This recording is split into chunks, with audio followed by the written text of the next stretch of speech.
Hi, everybody. I'm Dr. Amy Brodsky, and I'm here with my great friends, Dr. Amy Taub and Dr. Carrie Jacob. And we're doing a Zoom call. It's August 26th, 2020. We are in the year of COVID, and we're really just talking today about being moms, dermatologists, doctors, practice owners. And so I'll start with myself. My name is Dr. Amy Brodsky, and I've been practicing derm since 2002. And I started my practice in 2007. And we have offices in Glenview, Park Ridge, and Wilmette. And our office is called the Derm. Carrie, you're next. I'm Dr. Carolyn Jacob, board certified dermatologist, and did a fellowship in cosmetic and laser surgery. And I've been practicing since 2000. My office is Chicago Cosmetic Surgery and Dermatology, one office in downtown Chicago and River North, which has been open since 2005. Hi, I'm Dr. Amy Taub. I'm the founder of Advanced Dermatology in Lincolnshire and Glencoe, and I'm also a clinical professor at Northwestern University. I'm the old one in the group. I started my practice in 1989. It's been 30 years. No, I take that back. I've been practicing since 1989, but I actually didn't start my own practice until 2003. So that's an interesting story in itself. And this is fun. Yeah. So the three of us are friends. We're colleagues, we're mentors. So what I thought about today was just to talk about how did you guys decide to open your own practice? Sure. So I went into dermatology. I was first interested in dermatology because I developed psoriasis when I was 14, and I went to the dermatologist, and at the time his wife was pregnant, and I said, if you need a babysitter, let me know. So I actually started babysitting for him, and then actually worked in his office as well because his wife was the manager. So we would kind of switch hours with the kids.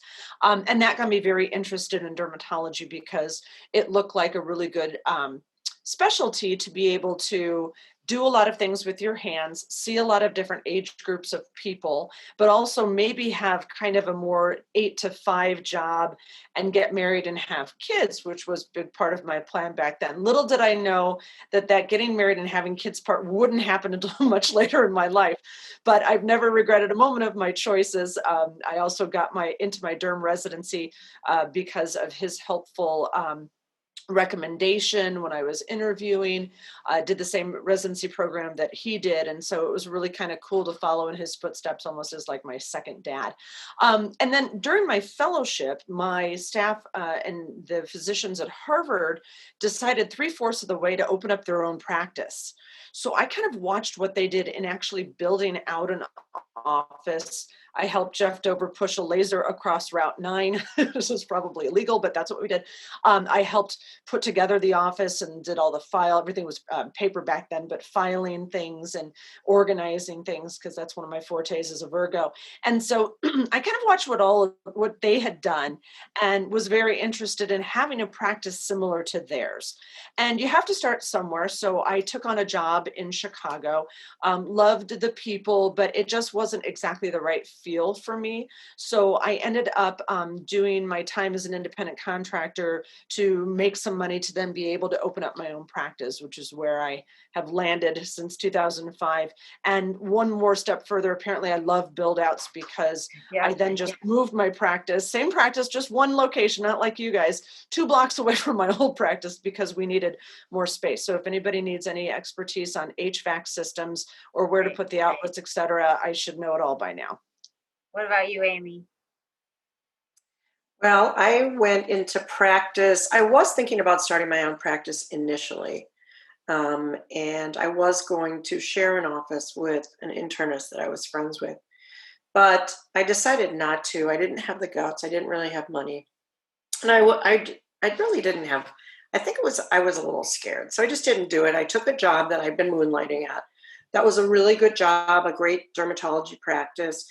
But I was there for about 9 years. And when I approached my boss, a dermatologist, about buying in, he kind of pushed me away, basically saying, because by that time I had had a child and I was working 3 days a week. And he was like, well, you're only working part-time. And you're only part-time. And I'm like, well, I could buy part of the practice. And he's like, no, I don't. He didn't seem to think so. So I thought about that. And then I just decided that I was kind of a glorified hourly worker. And I felt like even though I really liked the practice and there wasn't anything about it that I felt that I had to change, but I just felt that I wasn't growing. I felt like I was just going to be stagnant for the rest of my life and I wasn't going to go anywhere. And I don't know why, but I wanted to have more input. So I decided to start my own practice at that time. That's awesome. And that was 9 years. Then, okay, I took another detour because then I started talking to other people about it. And it just happened that the internist that I was going to join with was also the president of a multi-specialty group out of Northwestern, which is where I did all my training. And we were good friends. And he was opening an office in Northbrook because I really didn't want to open in the city because I live in the suburbs. And so he said, why don't you share an office space with us? And so one thing led to another. And before you knew it, I was working for them. So I did 5 years as like the director of a new dermatology section of what was then Northwestern Memorial Physicians Group. And after that time, it wasn't, again, like I wasn't happy, but I felt like I had outstripped my ability to grow there also. And in fairness to them, even though they really did as much as they could for me, Northwestern is a big bureaucracy and their focus isn't on buying Amy Taub lasers. So that was a bit of a problem because I really was interested in moving forward with like the cosmetic portion of things. So that's when I decided to start my own practice. Awesome. My story is sort of similar to Amy's. I actually went to my husband Joel's dermatology appointment with him, and that's when I met his dermatologist. And he was like, "What do you want to be when you grow up?" And I'm like, "I don't know." So one thing led to another. I moonlighted in Buffalo Grove too, and then I started working at the practice. And I think a similar feeling. I was working for a man, and I was a female trying to be a mother and work, and I just never ever felt like I was going to be a partner. And I think some people are just practice builders and then other people are more worker bees, and I think we can all say that the three of us are more practice builders. And that's when I was like, okay, I was so scared, but I'm like, I'm just going to do this. I'm going to open up my practice. And the first day I had 20 patients, and then it just kept going from there. And thank God it's been a blessing. But what do you guys think is the biggest challenge in owning your own practice? Carrie, I'll start with you.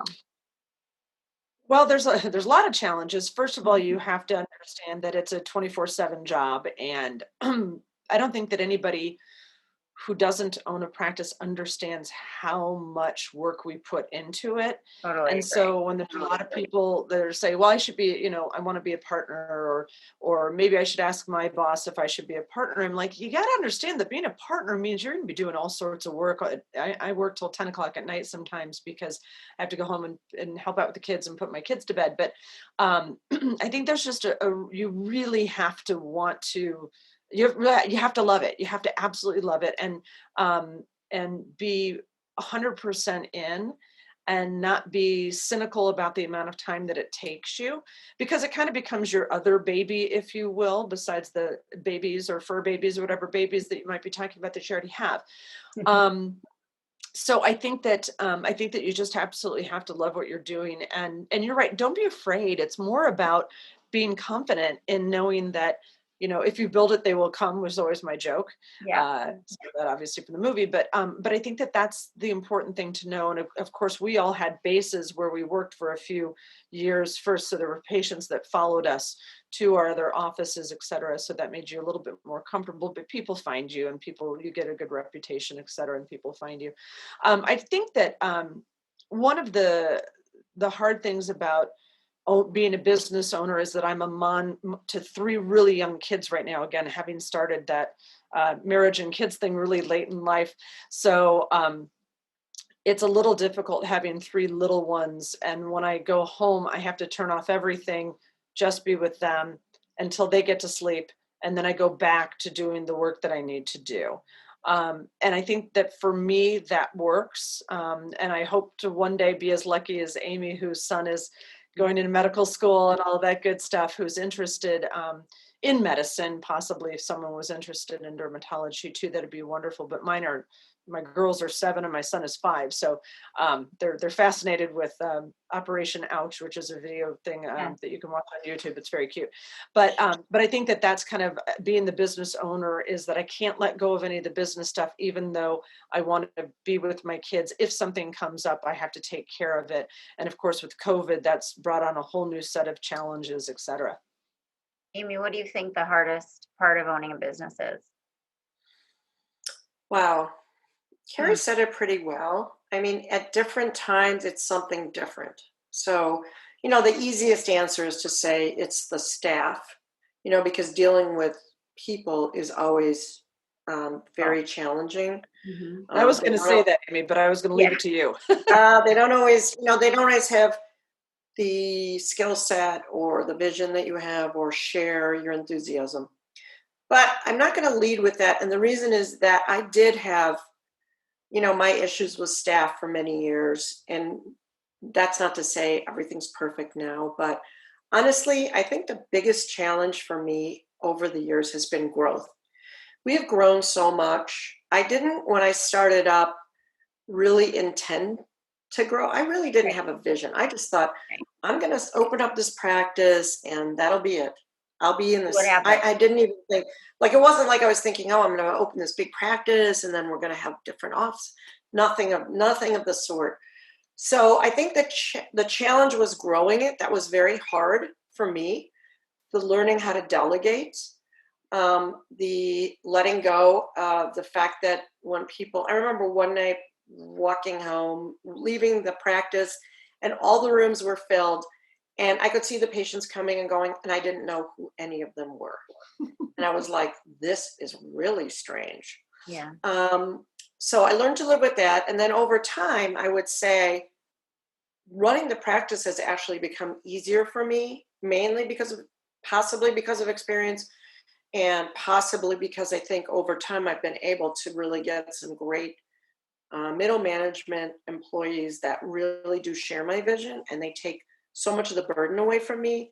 So I would say that they're wonderful. But as Carrie points out, things flare up from time to time. And initially this COVID was like, oh my God, you're like looking at like being in business for 18 years and wondering if you're going to be able to stay in business or even if you're going to be alive next year. That was really a couple of very stressful months. And things change all the time. I think that you have to be willing to be really flexible, really creative in solutions, and really be willing to 100% put yourself out there. Nobody's going to run your practice for you. I agree. I think my biggest challenge is separating the business of medicine from medicine. I love the art of dermatology. I love patients and seeing derm, but the business of medicine wasn't necessarily what I always wanted to sign on to. So the balance of that has been tough. So my next question is, what do you guys do for work-life balance? How do you balance being a mother, a business owner, and a doctor? Carrie, what do you do? I don't know if there's a balance. It's more like a teeter-totter. Like one day some gets more and the other day it might be the other side. Like I mentioned before, I'm a Virgo, so I'm extraordinarily organized, and I have my day schedule kind of has to be that I have to get up and work out, and then I can go, and that requires help from a nanny right now with my kids. And then I go to the office, and then again, when I come home, I'm with the kids till I get them to bed, and then I go back to doing office stuff. On the weekends, I try to turn everything off. Like you may not get me to respond to an email at all because I don't look at them on the weekends. I have decided that if you really need to get a hold of me, you will text me. I've got my watch. I can read the text while I'm in the middle of whatever the kids might be doing, because I really have to turn it off. I don't want to be sitting there not being the parent paying attention if there was a playground to go to right now, who's doing this instead of watching their kids have a good time. I'd rather be taking pictures of my kids. So that's what I do. And I also try to make that time special for them if I can. And we try to build in family vacation time where we can, or staycation time as it may be now. But it's hard. It's a lot of work. I'm still I work 5 days a week, not seeing patients, 5 days a week doing something at the office, whether it be seeing patients, doing the administrative stuff, doing lectures, etc. So it's a lot of times that mommy's gone. And I think that makes it really hard on mothers who work a lot, because we feel like we should be giving a little bit more time to the kids, whereas a male in the same situation figures, well, I'm the guy, I should be working from 8 to 6 and there shouldn't be any questions about it. Right. Well, and then they can come home and have dinner and Yep. Sure, they probably have to help out with the kids a little bit depending on how their wife is, but yes, Yeah. it's a big deal. It's a struggle. That is because we do it all, but I have to say that, this came up once, I believe it was at a laser meeting, ASLMS, and there was a panel of women and they were talking about their struggles. And Rox Anderson, who's the father of lasers and one of the most prolific scientists in our field and one of the most renowned and respected, got up and he was like, I really feel for you ladies. I can't imagine having had to think about all these things. I'm 24/7, 100% in my space of thinking about, science and creativity. And, at that moment, I got up and I said, you know what? It's his loss, because we have the richness of that human connection. Yeah. And I think that makes us better doctors. I think that makes us also 100%. way better ability to realize that you do have to, I don't want to say multitask, I think that's like a terrible word. Juggle multiple competing important aspects of life. The patient's in front of you, the phone is ringing, somebody's telling you that the lights aren't working, the nanny's calling you because the baby is sick. Men, no offense, but most of them don't have to deal with that kind of stuff. Yep. And so I think it makes us particularly well suited to actually being business owners, if you ask me. And I wouldn't give it up, but I will say that there were many, many days when my son was younger. I kind of did the opposite of what Carrie did. I waited until my son was like about 8 or 9. Then he seemed like he was a little bit more on autopilot. Yeah. And I felt like I could start a practice. And although I spent many, many, many days of feeling guilty, and that is just a big waste of time. But it all works out in the end. Yeah. And it is hard to juggle. It's really hard to juggle, but it's worth doing. It makes your life super rich and full of satisfying, incredible things that you never thought that you could do. Look at how powerful it makes you. Yeah. So instead of juggling, I call it spinning plates. So, the guys that have to spin the 5 plates and then they have to go back and spin the next one. So I'm always like, just spinning plates, keeping those plates spinning. But you're right. I think that it makes you a richer person for having had that kind of a bond with a child, and being able to show them what a hard worker you are too. I think that that's an important aspect of being an empowered mom. What about friends and moms that don't work? How did you guys relate, and how do you relate now? Well, that's hard for me to answer because all of the moms I know have moved to the suburbs and they work, except for I have one new friend that's downtown, and then I have friends who don't have kids. So I don't have, my one friend who's married, has kids, doesn't work, doesn't live in Chicago. She lives in Florida. So I don't really have to deal with that. And I don't live in a neighborhood like you guys do in the suburbs. I live in a 400 unit condominium in downtown Chicago. Yeah. So I think that I'm used to being around people that are always working as well. And so there's not as much of that. I'm on a group text with like 13 moms going off in the middle of the day while I'm seeing patients, and I can feel it if I watch, and I'm like, oh, what am I missing? Nothing.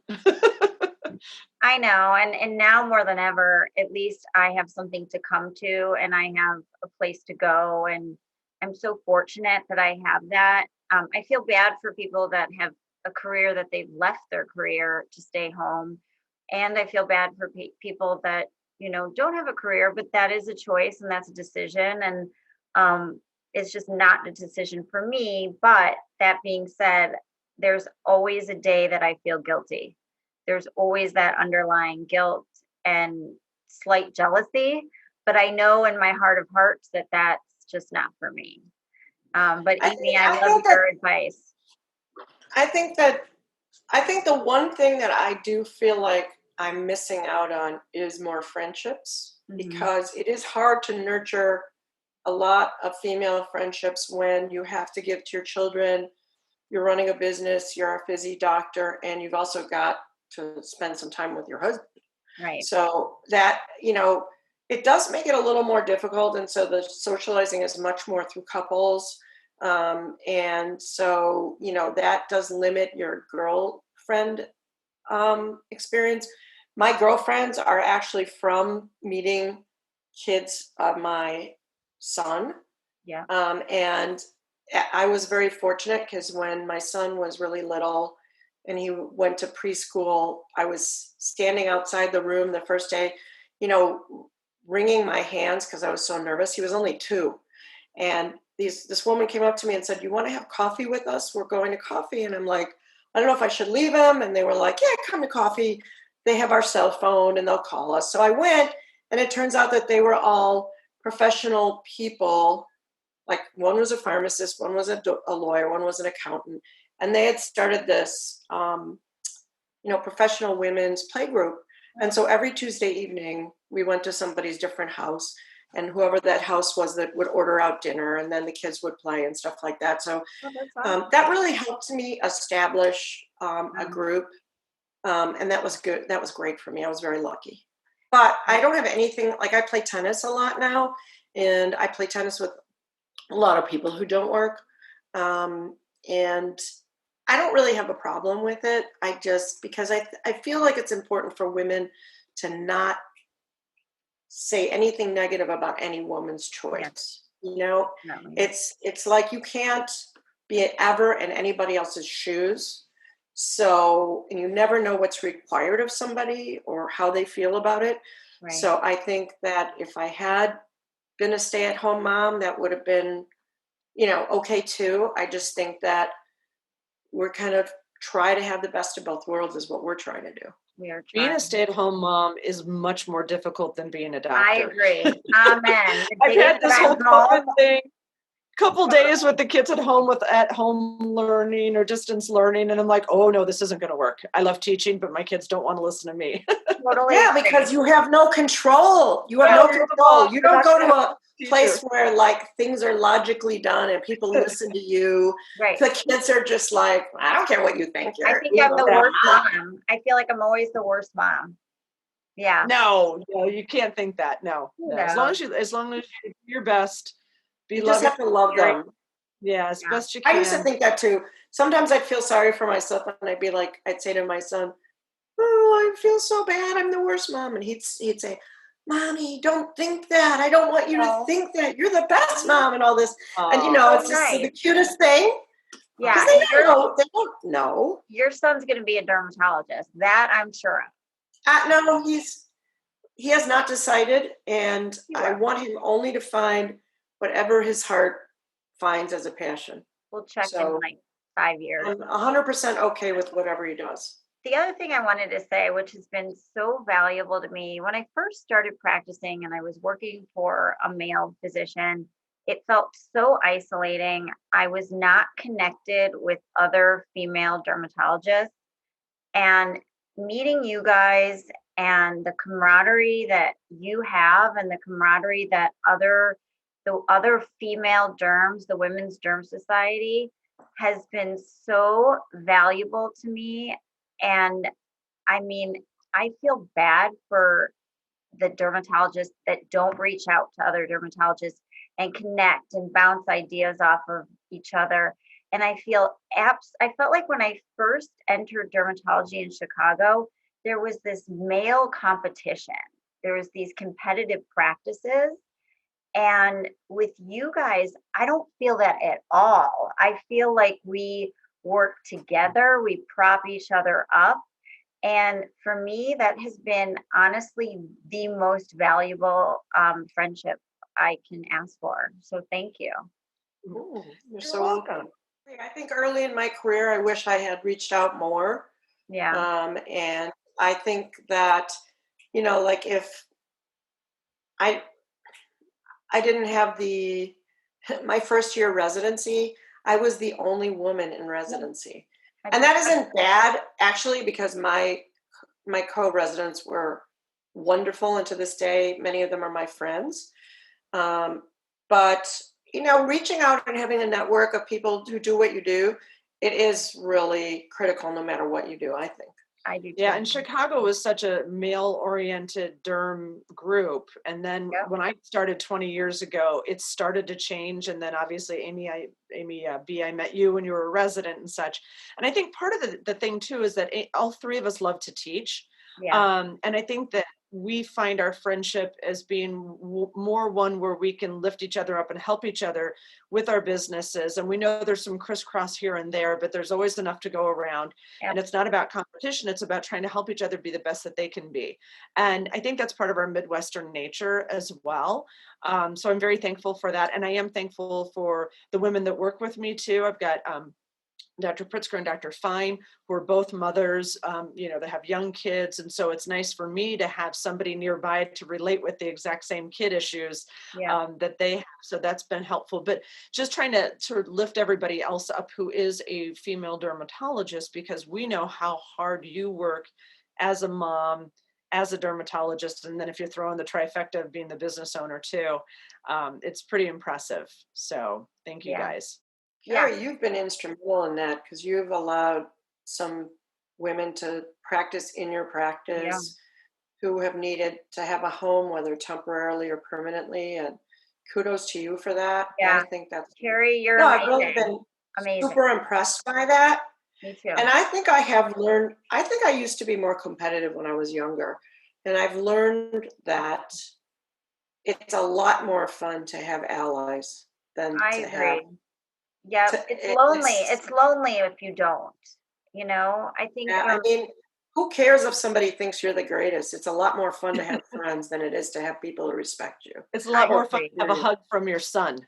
Yeah. Yeah, no question about it. So we're gonna wrap it up, but what would you want to say to your kids if they're watching this? Well, that I love them, that I want them to be whatever they want to be when they grow up, but they have to love what they do. It doesn't have to make a lot of money. It doesn't have to make them a superstar, but they have to absolutely love it and want to put their heart and soul into it. And if they decide to be a dermatologist, then I would love to have them find mentors that aren't me, that are other people. Like I've got two girls, so if one of them decided to be a dermatologist, I would want her to go talk. I would want her to go talk to other female dermatologists and get opinions. And I think that one of the things that I didn't know, my dad's an attorney, nobody in my family is a doctor, but I think that helping to mentor young children or high school children or college children, whenever they're trying to make decisions, to find a mentor that does what they're interested in, I think is incredibly important, because it's very hard to know what you want to be when you grow up. And my answer to that is you want to be happy. Love it. Amy? Well, you don't always know what's going to make you happy. That's the key thing, is to find what. Oh, and it can change. Yeah. I don't have anything to say to my son. He's heard it all. So I've already told him that all pretty much the same things that Carrie just said. In fact, there was many times where I asked him, or I beseeched him not to go into medicine if he was just doing that, even unconsciously, to please me or to prove something, or because that's the only thing he knew. And he many times told me, because it's been stressful. It's not like I have a great kid, and he's been really full of joy. It's not like there's not times where he didn't do well on a test or something like that, where it seemed like, maybe he wouldn't get into medical school, very stressful. And I would say, that is not the only thing that there is. There's a big wide world over there. And don't do it just for me. And he'd always say, no, you know what? I want to do it. And you know what? He did have some rocky roads and bumps, but he made it. So I'm super proud of him. He already knows everything that I have to say to him. And I would tell my kids also, just hopefully find your passion. That's it. But this has been really fun, you guys. I love you both. You are my mentors. You are my role models. And I thank you so much. Have a good night. Let's go together.